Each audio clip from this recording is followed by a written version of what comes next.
berkenaan dengan pengampunan tidak boleh disangkal, tidak boleh di-challenge. Ya, I mean it is a power of mercy that is non-challengeable. Daripada dulu, tak boleh. Tetapi hari ini, keputusan mahkamah mengatakan keputusan Yang di-Pertuan Agong yang memberikan perintah addendum boleh diketepikan sebab dia kata mengikut prosedur dalam lembaga pengampunan, keputusan addendum itu adalah tidak dibuat semasa majlis pengampunan bermesyuarat.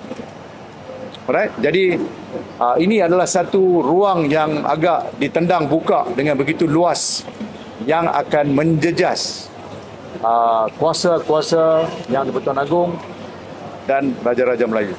Dan saya dengan ini meminta dan memohon kepada Raja-Raja Melayu, Yang di-Pertuan Agong juga termasuk, dan juga governor-governor yang terbabit, supaya mereka halusi keputusan hari ini, because keputusan ini ada impak yang begitu besar terhadap kuasa Raja-Raja Melayu, Yang di-Pertuan Agong dan governor-governor yang terbabit.